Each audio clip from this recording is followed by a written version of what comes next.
यदि ईरान और पाकिस्तान का युद्ध होता है तो इसके अंदर सबसे बड़ा फायदा भारत का है, इसलिए हम चाहते हैं ये युद्ध हो। और दूसरा नंबर पे जो ये दोनों युद्ध लड़ेंगे तो कौन जीतेगा। पहला भारत का हित ये है कि हम चाहते हैं कि पाकिस्तान को अस्थिर रखा जाए, क्योंकि अगर पाकिस्तान अस्थिर रहेगा तो भारत को खतरा नहीं रहेगा। वरना अगर ये जैसे ही स्थिर होगा और आर्थिक विकास करेगा वैसे ही ये भारत के खिलाफ आतंकवाद की रणनीति अपनाएगा। फर्स्ट नंबर पे। सेकंड नंबर पे ये भारत को आशंकित रखेगा युद्ध के खतरे से कि हम कभी भी हमला कर सकते हैं। तो ये वजह रीजन रहेगा कि भारत चाहता है कि पाकिस्तान के खिलाफ कोई तीसरे देश को खड़ा किया जाए जो क्या करे, पाकिस्तान से लड़े और उसको उलझाए रखे। तो भारत क्या इसको अफगानिस्तान को तैयार किया था, पर वहां तालिबान की सरकार आ गई, तो इस वजह से तालिबान क्या है, अभी उसे किसी ने मान्यता नहीं दी है, इसीलिए वहां पर क्या तालिबान से कोई दोस्ती का उम्मीद नहीं है। नेक्स्ट नंबर पे ईरान यहां पर एक दोस्त बनकर उभरता हुआ दिख रहा है। अगर ये युद्ध होता है तो इसमें सबसे बड़ा फायदा भारत का है, क्योंकि भारत को एक ऐसा भरोसेमंद दोस्त मिल जाएगा जो पाकिस्तान के खिलाफ रहेगा ही रहेगा। और उस दौरान क्या करेंगे, हम इसको मदद देंगे। ठीक है, जो भी पाकिस्तान से लड़ेगा उसे हम मदद देंगे। देखिए जैसे हम अफगानिस्तान को अभी तक देते आए थे, अब हम ईरान को देंगे। अगर ये युद्ध होता है तो भारत चाहता है ये युद्ध हो, इसीलिए भारत कह रहा है ये इन दोनों का आंतरिक मामला है, हम क्या है कुछ नहीं बोलेंगे। ठीक है, क्योंकि हम अगर पर्टिकुलरली साइड नहीं लेंगे अभी खुल के, अगर हम साइड लेंगे तो दिक्कत हो जाएगी। इसी वजह से हम किसकी तरफ है, वैसे ईरान की तरफ है, क्योंकि विदेश मंत्री हमारे क्या है, इसी बीच जब ये सर्जिकल स्ट्राइक हुआ उसी बीच में ईरान से भी मिले थे। ठीक है, चलो अब समझते हैं कौन सा। सेकंड नंबर पे युद्ध होने की स्थिति में किसका पलड़ा भारी है। तो सबसे पहले क्या है, युद्ध होने की क्या कारण होते हैं ये समझते हैं। ठीक है, युद्ध होने के कारण क्या है, तो पहले नंबर पे ये देखते हैं कि यहाँ पर डिफेंस बजट दोनों कितना खर्चा कर रहे हैं। तो दोनों यानी कि पाकिस्तान जो है वो 6.3 बिलियन डॉलर खत्म कर रहा है, जबकि यहाँ पर ईरान जो है वो 10 बिलियन डॉलर खत्म कर रहा है। यह समझने वाली बात यह है कि जो पाकिस्तान का डिफेंस बजट है वो कम है और ईरान का डिफेंस बजट ज्यादा है। अरे समझिए, तो अब यहाँ पर दूसरा कारण जो है, सारे समझने के बाद कंक्लूड करेंगे। ठीक है, दूसरा जो है वो कर्जा कितना है। पाकिस्तान के ऊपर कर्जा 110 बिलियन डॉलर का है, जबकि ईरान के पास सिर्फ 8 बिलियन डॉलर का कर्जा है। तो इस स्थिति के अंदर ईरान की स्थिति अच्छी दिखाई दे रही है, परंतु फॉरेक्स रिजर्व के मामले में देखा जाए तो इसके पास सिर्फ 22 बिलियन डॉलर है, जबकि फॉरेक्स रिजर्व ईरान के पास 127 बिलियन डॉलर है।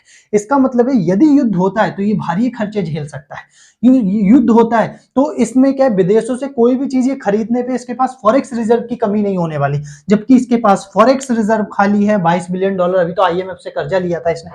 ठीक है, एक्सटर्नल डेट का मतलब है कर्जा इसके ऊपर इतना है, अगर युद्ध होगा तो बेसिकली कर्जा और बढ़ेगा, तो उस स्थिति के अंदर मुद्रास्फीति होगी, मतलब महंगाई बढ़ेगी। नेक्स्ट नंबर पे आपके पास क्या बोलते हैं, विदेशी विनिमय की जो खर्चा है वो बिल्कुल खत्म हो जाएगा। नेक्स्ट नंबर पे वहां पर जनता और असंतुष्ट होगी। अगर इस युद्ध के अंदर पाकिस्तान भले ईरान से जीत भी जाए तो परंतु वे अपनी जनता से नहीं जीत सकता, क्योंकि जब महंगाई इतनी ज्यादा होगी तो जनता क्या करेगी, उनके अगेंस्ट कार्रवाई करेगी, तो वहां सरकार पलटने की क्या है बहुत उम्मीद रहती है। ऐसी स्थितियों में तो क्या है क्रांतियां हो जाती हैं।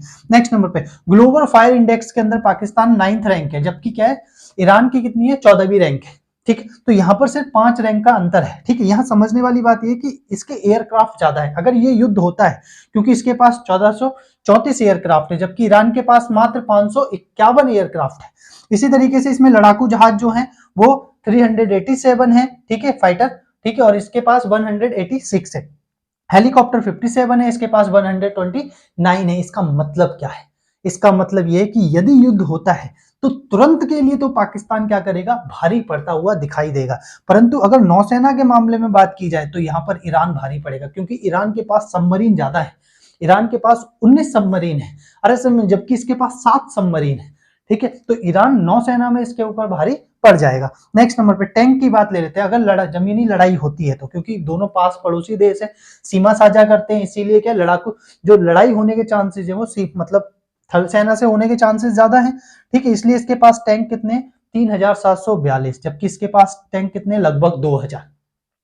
इससे क्या पता चलता है, अगर युद्ध होता है तो उस स्थिति के अंदर ईरान कमजोर नहीं पड़ने वाला है। नेक्स्ट नंबर पे मिसाइल पावर की बात करें तो पाकिस्तान की मिसाइल पावर उतनी अच्छी नहीं है जितनी पावर अच्छी किसकी है, ईरान की है। आज समझ नहीं आ रहा, ईरान के पास अच्छी अच्छी क्या है बैलिस्टिक मिसाइलें हैं, जबकि पाकिस्तान के पास क्या है उतनी मारक क्षमता की बैलिस्टिक मिसाइलें नहीं है, क्योंकि इसका जो क्षेत्रफल है वो 2200 किलोमीटर के लगभग है। आज समझ में नहीं आ रहा। तो इस स्थिति में पूरे ईरान को कवर करना पाकिस्तान के लिए भारी पड़ेगा, जबकि ईरान क्या कर सकता है, पूरे पाकिस्तान को कवर कर सकता है। अब यहाँ समझने वाली जो मोस्ट इंपोर्टेंट चीज ये परमाणु हथियार, क्योंकि इसने नो फर्स्ट यूज, अरे समझ, इसने भी नो फर्स्ट यूज की पॉलिसी अपना रखी है, भले अप्लाई नहीं करता अलग बात है, ठीक है, पर परमाणु हथियार का हमला कौन नहीं होने देगा। परमाणु हथियार का हमला ना चाइना होने देगा, ना रशिया होने देगा, ना अमेरिका होने देगा, और अमेरिका का इसके ऊपर कंट्रोल भी है।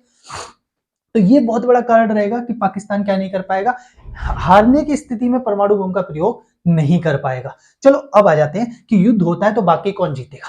तो युद्ध होता है तो शुरुआत में देखो इसके पास भी आर्मी कम नहीं है, पर पाकिस्तान के पास इतना खर्चा ही नहीं, मतलब मतलब ना लड़ाकू हथियार है इसके पास, ना पैसा है, तो वो लड़ेगा किस दम पे। अगर वाकई युद्ध होता है तो बहुत ज्यादा चांसेस है कि वो युद्ध ईरान जीत जाए। समझ में नहीं आता, क्योंकि युद्ध लड़ने के लिए क्या चाहिए, कर्जा चाहिए, पैसा चाहिए। इसको ऑलरेडी आईएमएफ ने क्या बड़ी मुश्किल से क्या दिया है, पैसा दिया है, कितनों को जा जाके इसने जीजा बोला है, तब जाके तो इसे क्या कर्जा मिला है। अरे समझ में नहीं आ रहा। और तुम्हें लगता है कि अब तो पापा बोलेगा तो भी लोग कर्जा नहीं देंगे, नहीं भाई, अरे समझ में नहीं। तो यहां समझने वाली बात बहुत इंपॉर्टेंट ये है कि ईरान इस युद्ध में मुझे जीतता हुआ दिखाई देता है, और देखना अगर युद्ध होता है तो ईरान जीतेगा।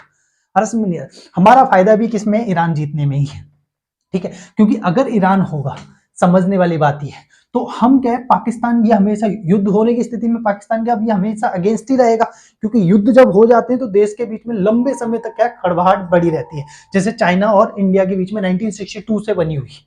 अरे समझ, जब से वॉर हुआ है 1959 के अंदर, उसने जब ये अक्साई चीन हमसे ले लिया था, तो अभी तक देखो उस पर झड़पें होती रहती है। तो ये हमें फायदा हो जाएगा, ईरान थोड़ा भरोसेमंद दोस्त हो जाएगा, है तो अभी भी दोस्त, पर अभी उतना नहीं है जितना युद्ध के बाद हम भरोसा कर सकेंगे।